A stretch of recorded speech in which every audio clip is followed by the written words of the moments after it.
My guest today is known nationally as a leading expert in strategizing and building profitable automotive operations. She is retained by firms and organizations all across the U.S. to effect improvement in their bottom line. With over 25 years of successful experience and more accolades than she will allow me to mention, it is my honor to share a conversation with Kathi Kruse, the founder and CEO of Cruise Control Incorporated.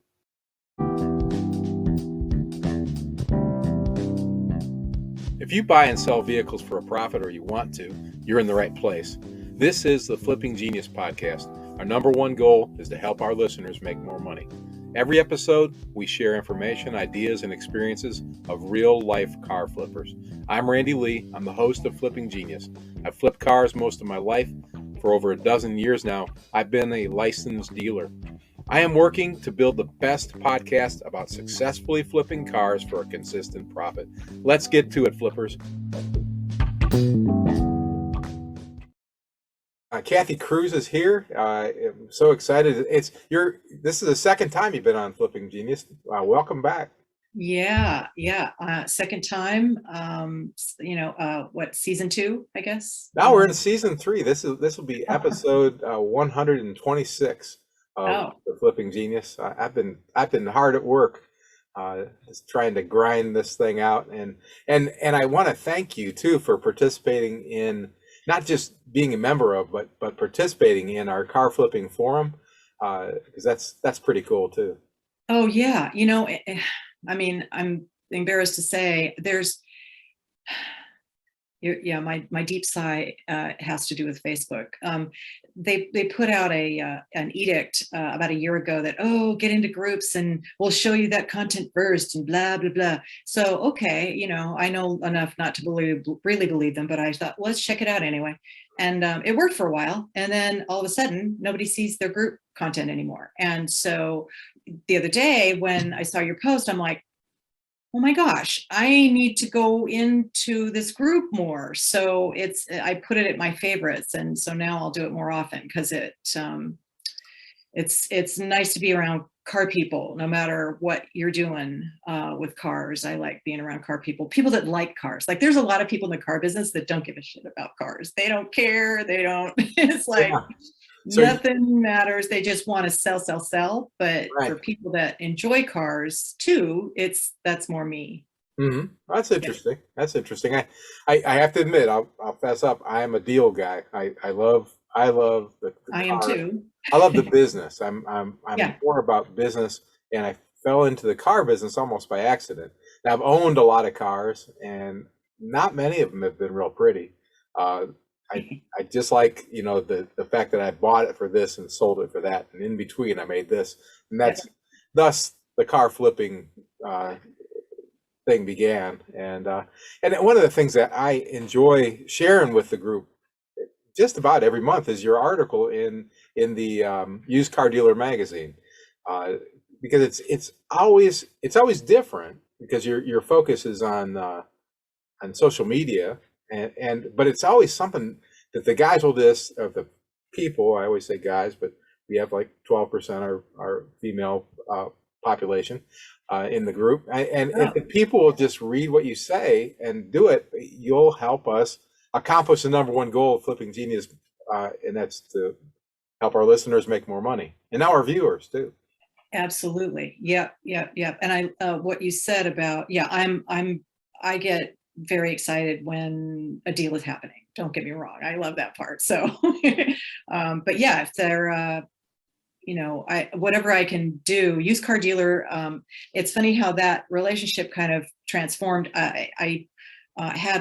Over the years, I've had, as people have come and gone from National Independent Auto Dealer Association, I've developed relationships with a few of the people there. And it used to be just, they asked me to contribute to their newsletter that was sent out to all independent dealers, I believe. Or I think, no, it was to the dealer associations in each state. And so that was great. And then they kind of mutated into, now it's Used Car Dealer magazine. So the guy there, Andy Freelander, is awesome. And I write probably, I think, about 6 times a year or so. I mean, one every 2 months. Okay. for them, and So that's why I'm sometimes not it's a doing lot it of every work. month. Yeah, yeah, it's Okay. well, they share it a lot on social too, but sometimes it's I think 2 or 3 of the articles are long form, like 2,000 words ish, and then the others are about 1,000, I think, Hmm. ish. So, but I do try to mix it up just because, you know, social media and just digital marketing has gotten so complex, and online reputation management, and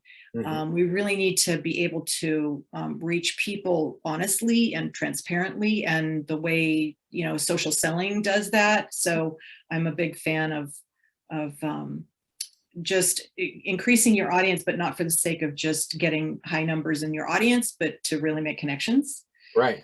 Right. Yeah, because that's those are people who buy, right? Buy and sell, right? I find it fascinating, 'cause we have great opportunity as a little guy. I mean, I'm probably always going to be a little guy because I'm not well, I'm too lazy to become a big guy. But you can be very profitable. You can be very successful in this world with a lot less outlay, I think, than it probably would have taken a long time ago by using these tools. Yeah. And something the article you wrote about top tips for automotive social selling in the latest issue, you addressed something that I think it scares a lot of us is this change where everything is online. You know, they people can just buy the car. We'll watch television. They're talking right in front of me. They're saying, you know, you don't even have to talk to those clowns. They'll just bring the car right to your house. Oh, Um, but that's yeah. the reality out there. And if you don't deal with that reality, you're not going to be in the business anymore. And that's I was so intrigued, as I usually am intrigued by your article, but that one especially. I even made a little video about it just to talk to everybody about it because I thought they need to read this. And um, can you address that a little bit about the new kind of this new market where because you've been in the car business a long time, what, A long since you were time. 4 or Well, something. my grandfather was a dealer in the 60s, Mhm. and so I come from, but he died before I was of working age, but I always loved cars. I never played with dolls. I played with Matchbox and Hot Wheels, and I built model cars, and Really? Yeah. yeah, that's what I did. Um, so I yeah. used to take model cars and model airplanes. They'd give me like one of each for my birthday, and I would glue them together. I would make things out of them. I would never finish with what was on the box ever. That's I outside the was box thinking, right from the start. I'm still a fan of muscle cars from that Uh-huh. era, from 60s and 70s. I loved Big Daddy Roth, if you knew him at all. He had a pinstriping shop here, but he actually Ah, designed cars. He's uh-huh. got very famous cars here in the Peterson Museum in LA. Hmm. And then years later, he became friends with my parents on a completely different level. I had nothing to do with vehicles. He was out of that, but he was a crazy guy, just a crazy guy from Southern California. His shop, he has a pinstripe shop, and I think it was in Bell, California, which is kind of near, kind of between Orange County and Los Angeles. So, but yeah, he had, Revell, I think was the name of the model company, but they would partner with him. And he Okay. did Rat Fink. Did you ever know anything about Rat Fink? It's a total Yeah, Southern California yeah, thing. I've heard of that. Yeah, I have heard, and I know that the flippers out there, they definitely know what you're talking about. And by the way, I think about 12% of the listeners in the United States, we're heard in 66 other countries now too, but 12% of our listeners are in California. So Oh, very good. California and Texas are the two, 1 and 2 for listeners. Alabama, I still get some folks here in Alabama that listen to me, but yeah, California, of course, and Texas being such big states, um, Yeah. we got a great And, audience out there. And and car culture too here. You've got, oh, everybody's got a car. yeah, So exactly, yeah. Now, I guess you already know Kathy's in Southern California, and yeah.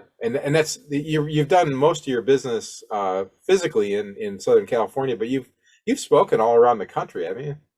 Yeah, yep, yep. When I left retail proper in 2008, it kind of some things happened with the place I was at that I had basically had an agreement with someone that kind of reneged on it. Hmm. And it was just at the exact same time that the recession was. So I Yeah. thought, okay, well, I'm going to have to like kind of figure out how this is going to work. And I had done um, franchise dealership consulting, but prior to in my years over the years, but for I just could see this different way that customers were going to communicate with each other and how dealerships were going to need to be part of that. So yeah, so I got out of retail and pretty much started that. And so then when I did that, I said, okay, well, how am I going to build my cruise control brand without a lot of money? And so I just said, well, I guess I'll teach myself how to speak in public. Hmm. And my first or second, probably my second uh, episode of that was at this terrible automotive conference that was in Huntington Beach. And I, it was one of those, like, all of the sun and the moon and stars lined up together to be just absolutely terrible for me. They asked me, do you want us to use the laptop that's on the podium or do you want to use your own? I'm like, I was new, so I'm like, oh, we can just use that, thinking that they had the same kind of laptop as I did. I had a Mac, they had a PC. Oh no, that's not good, because anyone who knows, Right. your PowerPoint's going to be reformatted. So that blew away all my notes. Oh man. And then I had a heckler. They were serving a lot of alcohol, and I Oh had a no. heckler. A And I'm heckler. like, oh my gosh, what am I going to do? Oh, And I'm like looking at my friends going, can you guys help me here? And so basically at the end of the day, though, nothing could have been really, in my mind, like the fear that comes with speaking in public. right. Nothing in my mind could have been worse than what happened to me. So I thought, okay, I've been through the worst. How bad could it be? Hmm. And I ended up never using notes again. I just Wow. used visual cues, Uh-huh. and off I went. So I've spoken all over the country and in Canada a couple of times. And Uh-huh. yeah, with COVID, I haven't lately, but I Oh, do. Yeah. yeah, you survived that one. That was probably a good one to start. Because if you start out at a high, then Right. it's so good to Right. do You're really just bad like, the first time. nothing could be as bad as that. Oh And the wow. guy that was heckling me, wasn't really invited there. He's got a storied past. He's a car dealer's, like, I believe, son. Yes. But he's been banished from the organization because he's got issues Yeah. and some of that tough love kind of thing. And somehow he ended up at this conference. I don't know how. Somehow he got wind of it. And I guess he was just going to gun it for me. But, I'm a car gal, so deal Yeah. with You're a car gal. it. But since then, the whole world has revolutionized. I mean, it continues to. I mean, and I know my wife and I have been talking about business changes coming up, and just the fact that you have to stay vigilant to try to stay ahead of things. Um, and I loved your article because you gave us some great ideas. The first one was to look your best online, and I gave the group my analysis of that. But can you elaborate a little bit about that, about what you mean by that?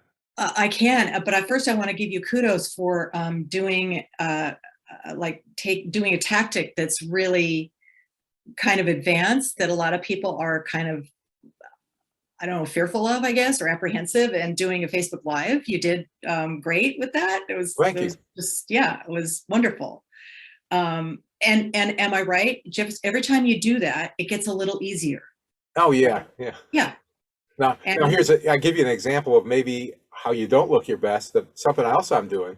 About 2 weeks ago, my wife is constantly watching these reels and TikTok, and I thought, man, she's completely captivated by that. yeah. So I started doing a reel every morning. I do one, and I Oh, tell silly jokes. That's my whole thing. I love it. The bear. I was at a bar. I always say this was a true story. This is a true story. I think jokes are always funnier if you say it's a true story. So I was at a bar and a bear walked in, and the bartender looks at him and says, "What's with the long pause?" And he says, "I don't know, I was just born with them." And stupid stuff like that. Actually, it has like hundreds and thousands, not hundreds of thousands, but hundreds and thousands of views so far. But am I really presenting my best appearance? Yes, you are. Absolutely. Because, okay, so here's the thing. Like, looking your best can be a bunch of different things under the umbrella of looking your best. But one of the things, one of the main points of social selling or being on social media to represent yourself is showing other parts of yourself so that you're more human and in some cases vulnerable. But humor is always a great way to connect with people, and they will remember you when you have humor. I talk about humor a lot because I'm a big fan of it. I will always go for the funny, but I always have that with a little bit of a warning that, humor is not for amateurs. So some people's humor might not be as funny to someone else. So you have to kind of watch the subject matter, but yeah, you keep doing it, because that could be, someone might go, oh, that guy makes me laugh, and let me see what he does. And then, oh, he shared a thing about a car. Oh, what's that? Oh, let me check that out. So that's kind of how the brain works. You hook them with something, and then they come back and yeah. I think you need to be careful though too that if you do blue humor, or if you're Oh yeah, because our country, our world is so divided right now. Yeah, absolutely. And that was what I was sharing with the folks the other day, is that be careful. I mean, you got every right to voice your opinion, share your ideas, but you do it at your own peril. Yes. And that was what I was saying. Is that something that you've experienced yourself? Yes. Yeah. There's an old saying that, in groups, you shouldn't bring up sex, politics, or religion. And in this environment, and in a social selling environment, you definitely don't want to. I know you might feel super compelled to, but that your opinions are fine, but you want to present the best view to everyone, and you don't want to turn people off. And I've seen, I know someone in particular that got really, really like off the deep end with politics, and he's since kind of reeled it back in because he realized that probably, I'm sure that he was cutting off half of his audience or more. And then also just, do you want to be known like that? Why wouldn't you rather be known as someone who can really serve customers well and be trustworthy and all of that? So it's tricky, I'm a social media strategist at heart. And so I feel like it's a minefield in some cases, but really, if you're just, you want to present the best chance for you to be successful. So, yeah. I personally, I always say that I always think I'm right, and then when I find out that I'm wrong, I'm right again. So based on that, I'll tell you what I think. I think that I want people to always see me all the time. I'm right. Who you're talking to right now is the same guy that I'm be when we turn the computer off. If you meet me at the car lot, I may have a shirt with no sleeves on it and a backpack because I just got done walking, and I look like I'm homeless. That's a little bit of a worry that I have. I will just be who I am all the time, and that way I don't have to worry about it. Because and that's so look your best. I guess I'm old enough now that I'm thinking it's going to be the best me that I want to present to them. I'm not going to I'm not putting a suit and tie on every day. That may be my best look, but I'm just going to be comfortable and honest. Yeah, and the reason you're not putting a suit and tie on is because it doesn't fit you, and it doesn't fit your audience either. Like, you're going to be more relatable to your audience if you're more yourself. If you were out there in a suit and tie, we'd probably have to worry about you a little bit. But, I miss wearing a suit and tie a little bit. A long Dude, time ago. same here, man. I look in my closet, I've Uh-huh. got, suits and heels, and Hmm. I don't know what I'm going to do with them all. They've been sitting here forever. So I'm just, because it's been what, over over a dozen years, Oh, maybe. Has it been 12 years? Yeah, something like that. But I mean, I do have to wear something once in a while when I speak, but most of the time is I'm online. And yeah, it's just a different world now. And I used to own a men's clothing business, and oh, I weighed at the time. I weighed about 380 pounds, and but oh I was a sharp dressed 380 pounder. I really was. I had, and I mean, because I showed up in different. I had so many suits and so much clothes, and it was not.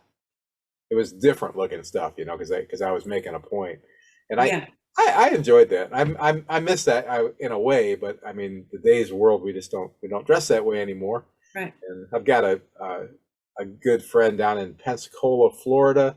Uh, Lil Johns Big and Tall shop is the greatest clothing Love it. store I know in the country. If you're in Pensacola, John's not paying me a nickel to say this. I love the guy, and I've been losing weight. I've lost 50 pounds this year, and I'm we were there in Pensacola a while back, a couple weeks ago actually, and I bought a bunch of clothes like I always do, and then I told him, John, I can't fit in anything here, and he said he was thinking about starting to carry some regular men's sizes just so I could keep coming back, which I thought was pretty cool.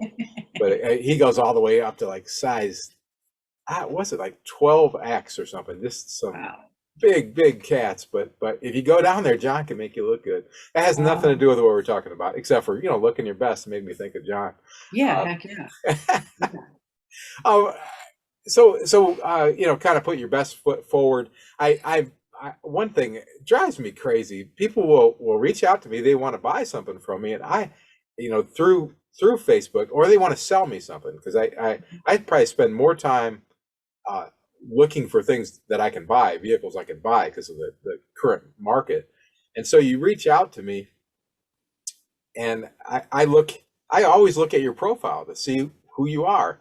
Yeah. And I would say about 1 out of 20 times, whoever they are that are trying to sell me some broken down vehicle that they're probably lying about, is also flipping the camera off. And I'm thinking, why are you doing that? Right. Come on. And so that's a real exaggerated version of not looking your best. But anyway, Because guys. it's a first impression, right? Oh yeah. Like I think I wrote in there something about, what you post. Think of each post as maybe someone's first impression, Oh, and it has to take the place of like a handshake and an elevator pitch and all of these things, because people prejudge, what you are. And so if you have that mindset, then you're probably going to be fine. But it looks like, Mr. Flipping off the camera isn't didn't really get that memo. So oh, and I swear it's pretty frequent. Maybe this in my marketplace or something, and when you're trying to buy 2003 Toyota Corollas with broken engines, maybe that's something. Maybe yeah. that's what inspires them. But anyway, everybody stop doing that, please. Um, Dude, it doesn't cost any more time or effort to be kind, right? Or be presented or presentable maybe, or professional. Let's put it that way. It's not any more effort to do that. It's you know, just don't let the ego get in the way, because that's most of the time what drives bad behavior, right? So When just I protect find yourself. I watch the number of people that listen to each episode, and I'm watching all that stuff. And one thing I know about the Flipping Genius audience is yeah, they do like cars. You are right, Kathy. They like cars, but they like money. They They like want to money. make money, and Yep.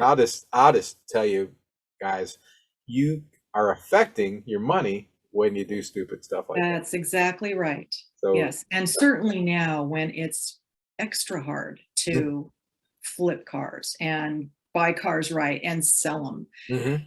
it's the seller's market. But when you're flipping, that doesn't help because you have to be the buyer too, right? And Exactly. it's getting harder and harder. I was just I sat in a Cox Automotive webcast this morning, and the numbers on just vehicles, anything under $30,000 is like hard to find. And what in the world? I mean, not that I didn't know that already, but it just made me think, okay, that's cutting out a lot of people, not only that can flip cars, but also just the general population of people that can't afford anything more than that. Oh, definitely. Yeah, it's a weird world Your out there. time. Yeah.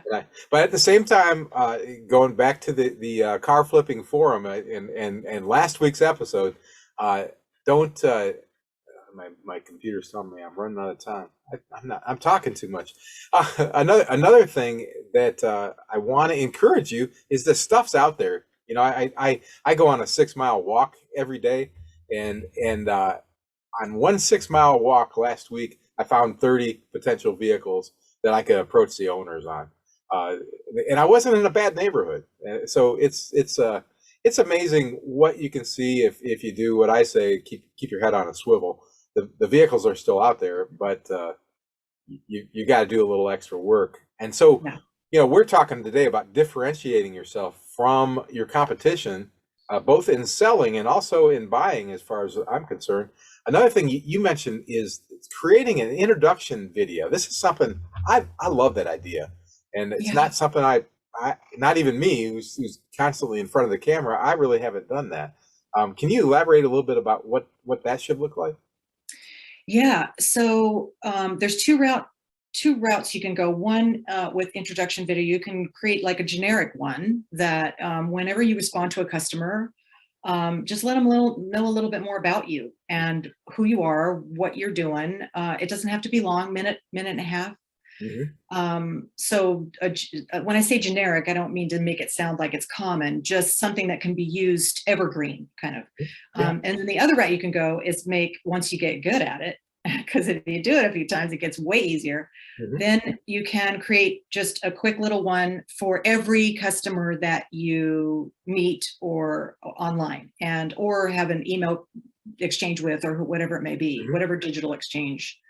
And that could be where you talk to the customer by name and maybe talk about something that you remember that they said or that they are looking for, or the type of vehicle they're looking for, just to make it a little more personal. And they get to put a face with the name, and you get to establish what I like to call your professional brand with them. And even if you don't sell them something or even buy something from them, then they still remember you much more than if you didn't have a video.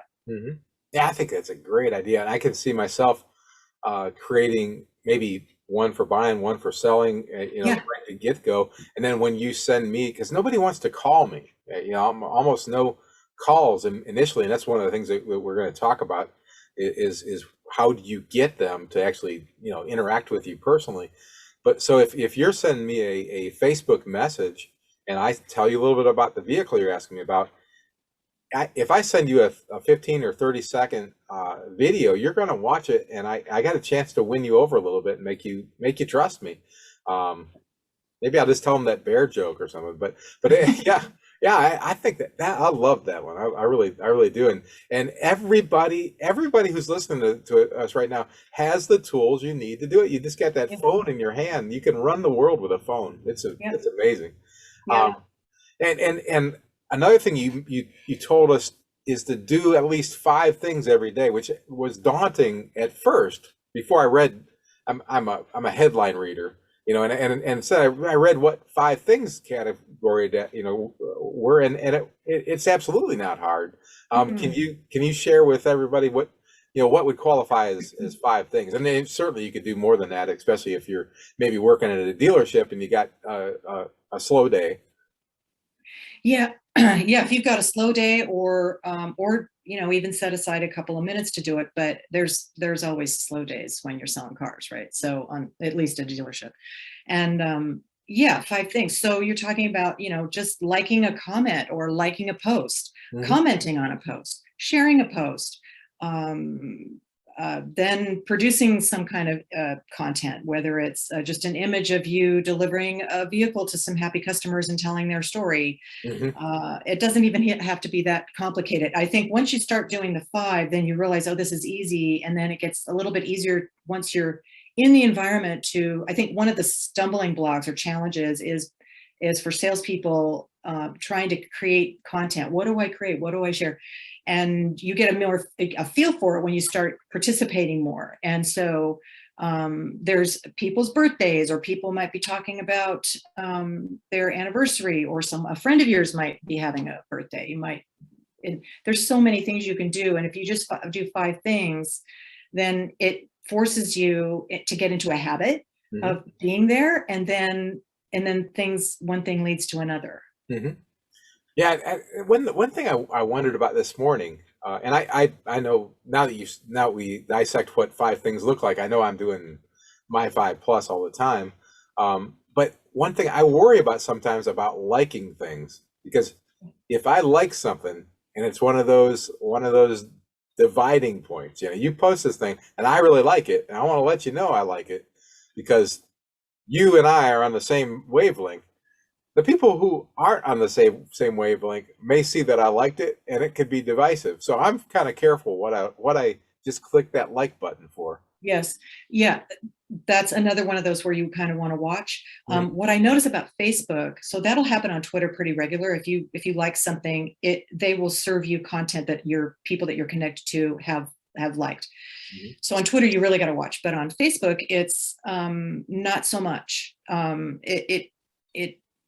I haven't seen a lot of that happening. So, but just to put a finer point on it though, yeah, you want to make sure, because you make a decision. Okay, do you want to be on Facebook? If you're on Facebook, let's say, for instance, you want to be on there as an individual person and just connect with your family and friends and people and people that like what you like. Great. Okay. But if you want to have your business side on there, then you have to say, okay, well, I have to hold up on some of this other stuff that I'm doing because it may be controversial, or it might cause someone to have a bad experience with me, and I don't want to do that. So I know a lot of people, that's a really common question. Like, what do I do with Facebook? Do I use a personal profile? Do I use a business page? But if you are using a personal profile, there's a lot more freedom with a personal profile. And so you just have to kind of, you have to be aware of what you're sharing and interacting. Exactly. Remember it can affect your wallet, and that's why you're listening to us. You want to make more money, and I'm an old dude with old school ideas. I still find a way to do one-on-one business, but getting to that point takes some new world marketing. My friend Rachel Eubanks has helped me with this, and now she can help you too. Rachel has created a digital course called Creating an Ideal Customer Story. Rachel's course helped me save time, refine my communication, and increase my bottom line. It takes less than 3 hours to complete, and she has it available now at our resources page at FlippingGenius.com for only $20. Frankly, it doesn't matter where you are on your path to flipping geniusness, or any other business venture for that matter. Rachel's course will help you make more money. Go to our resources page at FlippingGenius.com and get started on your journey to creating an ideal customer story today. And hell, I got Kathi Kruse on here. This is pretty cool. Hey, and that so now you've got this thing going on with them where they're messaging you back and forth, and maybe even slipped a little video in there, and they're thinking, wow, this guy's all right. He seems like an okay guy. Maybe you told them about how I like to talk about every vehicle I have goes to my mechanic first, and my mechanic is Dennis Johnson Automotive. He's an independent guy. He's the best mechanic in town. I mention him during every podcast, and he's yet to give me a nickel or a discount. And but he's a great guy, and I like to. It's true. It's absolutely true, and I actually I lean on Dennis's reputation all the time. He doesn't mind my doing that. But maybe I've done all those things, and I've told him about my car, or told him or I've gotten the information about what they're looking for, how do I get them to actually call me or give me, what do I do to get them off, get them to take things offline, as you said?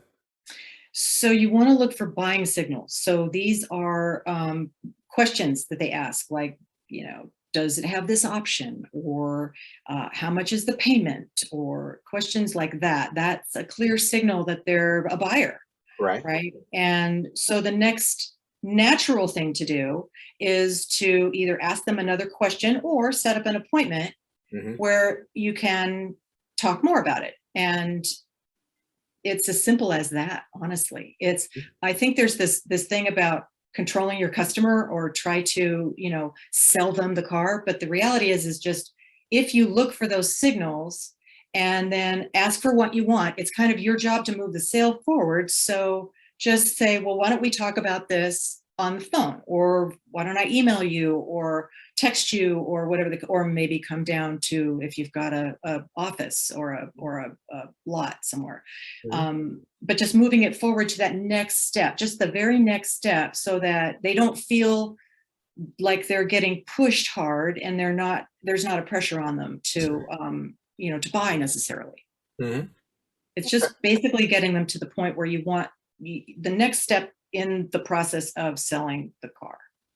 It's interesting because I I don't have a big problem with that, but in talking with other dealers, we all have we have new frustrations. I was talking about my buddy Jimmy Johnson at the car auction, another wonderful Alabama guy, and I always see Jimmy. I always tell Jimmy, if I see him in the lane, I know I'm in the wrong spot because he buys stuff that's way more expensive than me, and Okay. but I always got to go pat him on the shoulder and say hi, and I told him. He said, how are you doing? And I said, I've finished second place a whole bunch of times today. And I said third a couple times too. And he said, well, there's a cure for that. And I said, yeah, I know the cure is to, you know, raise that hand more often. Because we're all running into that problem right now. We can't buy stuff at the price we want. So we've got to figure out one of the things, and one of the things is just to pay more. But pretty soon you're just doing it as a hobby. And that's not that's not what we want to do. We want to make money doing this. Yeah. And that strategy works if that was going to be like from here on out, right? But Mhm. what's going to happen very soon here when the level starts, the market starts leveling out, and used vehicle prices start coming down, which they kind of already have, according to this webcast I listened to from Cox this morning. Mhm. Definitely prices are leveling out, but they could be on their way down. And so you don't want to get caught with a vehicle that you can't sell, that you're in for way too much. Exactly. It's very difficult to do business right now. It really is. Yeah, you got to be careful. And I do. Of course, this is today is what is it? The 28th, 28th Yes. of June 2022. I always say it because this stuff is evergreen. People could be listening to us in 2032, and we'll be talking about this. But at this juncture, I do see. I'm guessing that our car prices are going to come back. There's a lot of things that are going to happen pretty Yes. soon, and you got to be ready for it. That's something that we all know, and it's just a world that keeps changing and changing and changing. And speaking of changes, you've got a brand new thing that you've put together that I think can help everybody make more money, and I'm excited because you gave me a chance to get involved in it early. Your new digital training course. Can you tell us a little bit about that? Yes, thank you. I wanted to get my thoughts down into a course for a long time. I'd say at least a couple years. And I once in a while I'll do some consulting as a subject matter expert for a large training company that deals with the automotive OEMs. And I approached them, and I've approached a few others. I'm like, let's develop this program, and they could never. It just didn't work. It just never worked itself out. And so I just in November and last year in November, I just said, I'm just going to build it myself, and so I did. And it's called Social Media for Car Sales Masterclass. Mhm. And it's a deeper dive into the components of social selling. Mhm. I didn't use the term social selling in the title just because it seems to not be, people understand social media for car sales better than the term social selling, but it really is using social media to develop rapport and grow your network, and then be able to sell from that, and just to generate your own leads. So yeah, so I created it. It took me all this time, finally got it. It's live. Mhm. And I just want to help salespeople sell more. And I feel in this digital environment, whether you're at a franchise dealer or you're independent or flipping cars or whatever, the components are all fairly the same Mhm. when it comes to what you need to do on social media.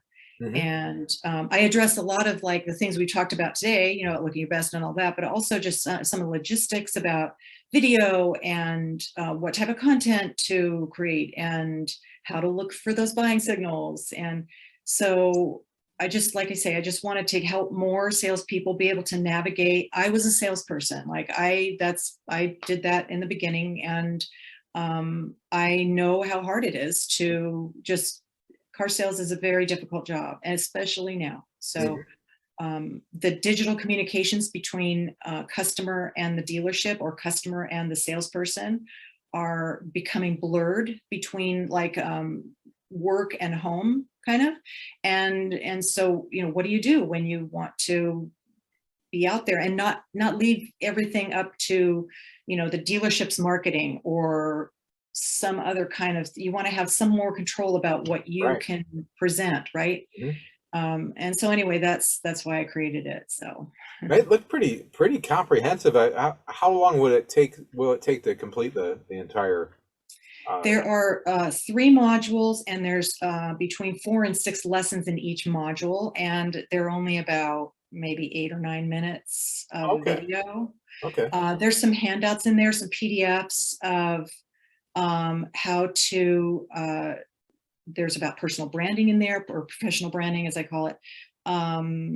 There's some other handouts in there. I think there's a social media checklist. Um, but so I think overall, probably a few hours total time going through it all, but absorbing it. Mhm. Also, I have not tested it out yet, but there is a community inside the course Okay. that I encourage everyone to be part of, so that I'll be there, but so people can ask questions, and I'll be That's doing great. Q&A every week and that kind of Okay. thing. So Oh, that's really good. Yeah, yeah, I think I just started it on it, and the one thing I know is that you can do it at your own pace. yep. So you can squeeze it in between what you're doing elsewhere, and I just think anything like this uh, can be beneficial to that bottom line that we're all trying to build. But I don't know where anything else like this is. What Kathy's created is something that can help us make more money. I mean, that's what we're here for. I've talked about a couple other courses that are out there that are, and honestly, they're getting a little age to them, because Yeah. the things change. There's some good things there. Definitely you can keep learning, but Kathy's course is brand new, as of June 28th, 2022. Literally. It's probably still available if this is 2035. She may give you a deal on it then. But speaking of that, what does it cost to do your course? What is that? I priced it, hopefully the reasonable price, 247. And like I told you on when we were corresponding by email, I'll create a 20% off promo code. So All if right. somebody wants to go for it, again, it's so brand new out of the box that there's no real like page to go to that will tell you more about it, but there will be soon. I'm almost done with it. I'm fitting it in between all the other jobs I do. So Well, you just uh, send along whatever you have as you develop it, and we'll continue to update it on our resources page at flippinggenius.com. That's with one awesome. G, FlippingGenius.com. And the resources page, you already find Kathy on there because she is an author. She's written some digital books that are also already advertised on there. if you go to her website, cruisecontrolinc.com, Yeah. it's a K for the crew, for the cruise, Yeah, it's the KRUS. German spelling. Yeah, I had a neighbor with the same spelling when I was a kid. When my best friend Robert Cruz uh, Oh, taught me how to flip off the policeman, taught me how to throw a snowball at police cars, and taught me how to skip school. All when we were about, he was 6, I was 5. He was teaching me. But so Cruse, KRUSE, control with a C, inc.com. And you can learn more about Kathi there. Is there anything else that you want to share with everybody? gosh, no, connect with me on social media. I'm on Facebook and LinkedIn and pretty much everywhere. Mm-hmm. I'm on the board of a horse rescue, Honolulu Horse Rescue here in Southern California, and I'm out at the ranch every weekend taking care of horsies. Yeah, I So, love seeing the things you post about.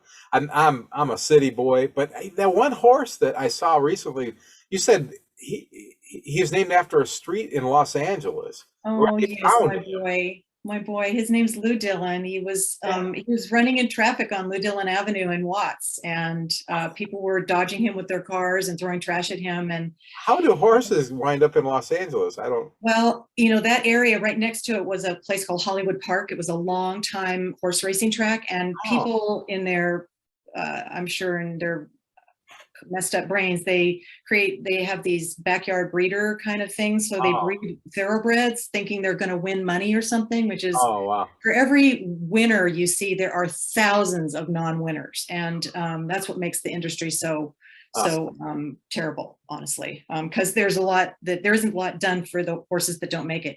So I think what someone did is probably just either he escaped, because he had barbed wire around his neck. So I don't know if he escaped or if someone just let him go, because that's what people do. But the LAPD got him. This kind citizen got him into their yard. It was pouring down rain in Los Angeles, which is one of those rare days, and got him into their front yard. They put a trash bag over him to help him not get so wet, which didn't help at all. But the LAPD got him to safety, and then they called us. Mm-hmm. And the 2 officers that saved him still come visit him. It was 3 years ago in February, and just recently he was made an honorary police horse, and we had a ceremony and everything, and now he has a badge and a blanket that says Officer Lou Dillon on it. It's so cool. That's pretty cool. I can just tell from your expression that this is where your heart really is. That's awesome. Oh, I love him so much, because I went with Elizabeth is our founder, and she and I try to go with her when I can to get the horse. So we went and picked him up at Animal Control up in Baldwin Park. And so the ones I pick up myself obviously are closer to me, but I love all animals, but there's Lou Dillon's, he's a good horsey. And I think I read that 10% of all profits from your company go to that. To animal welfare. Yep. Yeah, that's pretty exciting. That's pretty awesome. And I think I have a link already on our resources page to it's called Hanoli. Is that Honolulu? It's like, remember, there's an old song from the 60s that was Puff the Magic Dragon, land called Honolulu. It's spelled weird, but that's what it is. It's just a safe place for horses. Yep. Yeah. If that hits your heart out there and you want to get involved in that or support that. We are a registered nonprofit and all volunteer. No one gets paid, so all the money goes directly to the horsies. And I do. I enjoyed seeing the posts. There was one recently of Lou and another horse. It was a black horse and a white horse running around. I was afraid they were beating up on each other, but apparently they were having a good time. That was Coyote and Lou Dillon. They are best friends. They live next door to each other, and every day we put them in the arena and they just run around. Horses bite each other it's like a friendly thing. But obviously if they bite a human, it's a little bit worse than so it's kind of like being at the dealer auction. That's right. Well, Kathi, thank you so much for coming on. Everybody consider checking out her course. You'll see links to it on our resources courses. Go to our resources page, go to flippinggenius.com. Kathi, as I said, participates and is a member of the car flipping forum on Facebook. If you're not a member yet, you need to be. It's free, FREE. And we are developing Flipping Genius University. There'll be classes on there that you can take. Most of them will be free until I get tired of doing everything for free, and then I'm gonna start charging you cats some money, and hopefully at least one or two of you will send me $1. But it's free right now, and Kathy's article that we were referred to is on there, as well as a link to the Used Car Dealer magazine, which I think is a great resource. Yeah. I work part-time with the Alabama Independent Auto Dealers Association, and really believe wholeheartedly that they are there to help us. And that association in your local state or Providence in Canada, same deal. You should join, including if you are a dealer. If you're not a dealer yet, I refer you to that, because it's a place for you to get information on how to become a dealer and how to follow the rules, how to be legal. And that's something that we talk about. We'll probably have one of the guys from the association come on in the next few weeks and talk more about that, which nobody ever wants to hear. All they want to hear is about how to make money. They don't care about the laws, but I'm going to keep bringing it to you because I want to keep you guys out of trouble. Yeah. Kathi, thanks so much for joining us. You're welcome. And before we go, I just want to tell everybody, let's work together. Let's make some money. Let's all become flipping geniuses.